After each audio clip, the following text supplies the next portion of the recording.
आज ही डाउनलोड करें और अपने पसंदीदा शोज का आनंद लें।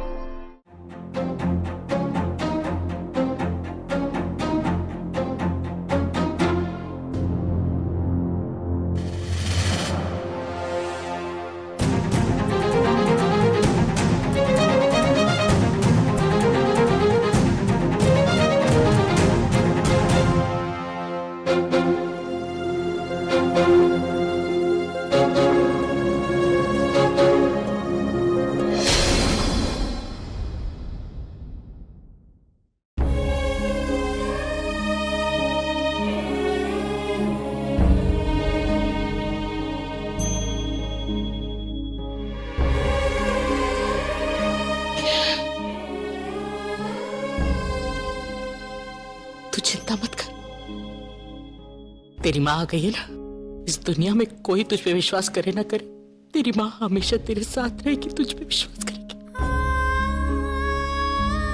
नाराज हूं मैं तुझसे। तुझे क्या लगा मेरी तबीयत खराब हो जाएगी? मैं ये सब सहन नहीं कर पाऊंगी। तूने मुझे क्यों नहीं बताया?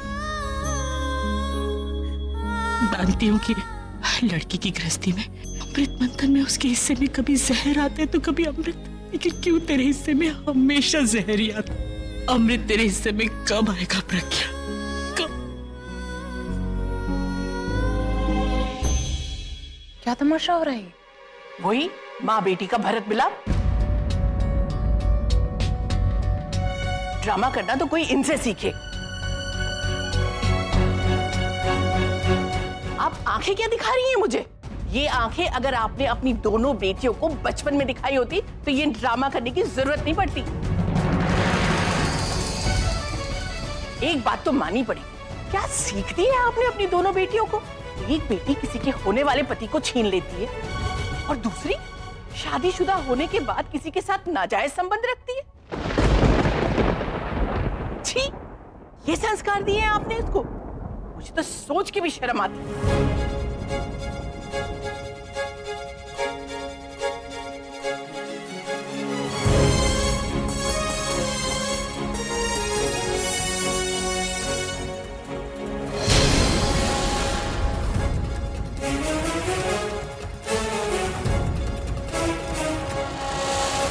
आप बात कर रही हैं शर्म और संस्कार की?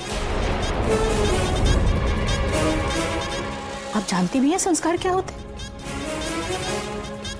इस पूरे घर में एक आप ही हैं जो इस बारे में बात नहीं कर सकते। आपने अपने बेटे को क्या संस्कार दिए हैं ये हम पहले ही देख चुके हैं।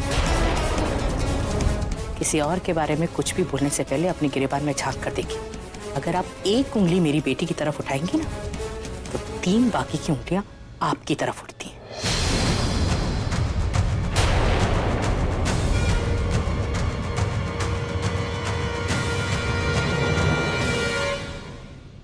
ध्यान रहे। वैसे मैं इस घर में किसी को भाषण देने या कुछ समझाने नहीं आई। मैं सिर्फ ये बताने आई हूँ कि मैं अपनी बेटी पे पूरा विश्वास रखती हूँ।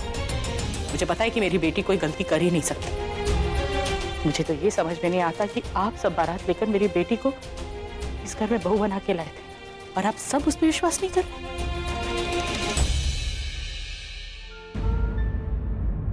आप अच्छे हैं लेकिन लोगों को पहचानने में बहुत बुरे। आप जो देखते हैं, जो सुनते हैं, उसी को सच मान लेते हैं। लेकिन कभी कभी सच्चाई को महसूस करना पड़ता है। जिस इंसान की सच्चाई की गवाही आपका दिल दे रहा हो वो कभी कभी गलत नहीं हो सकता। वो ये सीखना चाहिए क्योंकि आपके आसपास ज्यादातर ऐसे लोग हैं जो अच्छे हैं नहीं, सिर्फ अच्छे होने का दिखावा करते हैं, जो आपकी तकलीफ, आपकी परेशानी बिल्कुल नहीं समझते। लेकिन वो एमएमएस देखकर आप पे क्या गुजरी मैं समझती हूँ। दादी की ये हालत देखकर आप पे क्या गुजरी मैं समझती हूँ। इसलिए मैंने, खैर अब तो आपको यकीन हो गया होगा कि दादी की इस हालत की जिम्मेदार मैं नहीं हूँ। मैं किसी का बुरा नहीं चाहती कभी। दादी जो मुझसे इतना प्यार करती है, मेरा इतना ख्याल रखती है, उनका बुरा कैसे कर सकती हूँ? दादी जो सिर्फ दूसरों के लिए जीती हैं, उन्हें तकलीफ देकर मैं एक दिन भी चैन से जी।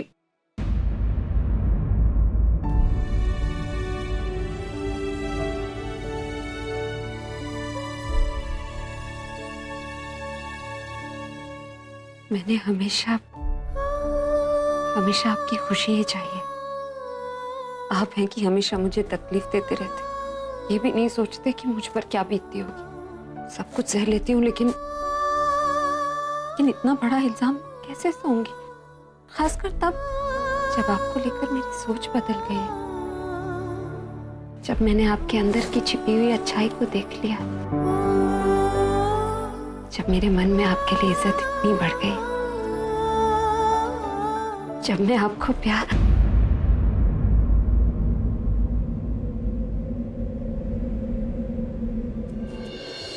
लेकिन कहीं ना कहीं मेरे अंदर ये फीलिंग थी कि तुम ये सब नहीं कर सकती, तुम गलती नहीं कर सकती, मेरी दादी की पसंद गलत नहीं हो सकती।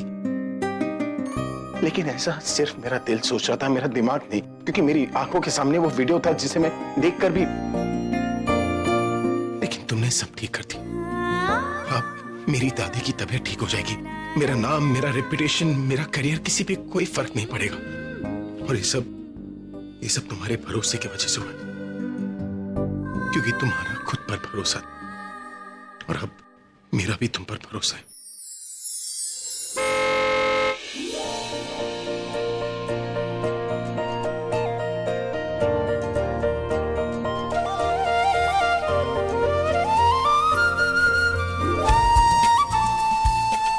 लगता है ये आ गए। मैं अभी उन्हें ये सीडी दिखा देती हूँ, फिर ये सपना भी सच हो जाएगा। Can't believe it, finally कल सुबह वो बहन जी इस घर से बाहर होंगी, क्योंकि सुबह तक तो बेचारी को अपने इनोसेंस का कोई प्रूफ ही नहीं मिलेगा। तो उसका सेलिब्रेशन हम आज करें या कल? सेलिब्रेशन तो बनता है। ये क्या सेलिब्रेशन की बातें कर रही हो तुम? मैंने अभी अभी प्रज्ञा को उसके रूम से बाहर निकलते हुए देखा है और वो बहुत खुश दिखाई दे रही थी। मुझे तो ऐसा लग रहा है जैसे उसे कोई सबूत मिल गया है और अभी भी आ गया है। हाँ,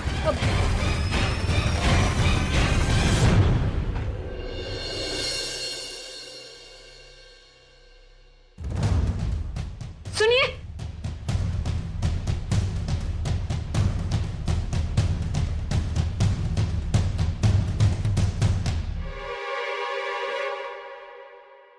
मैं प्रूफ ले आई।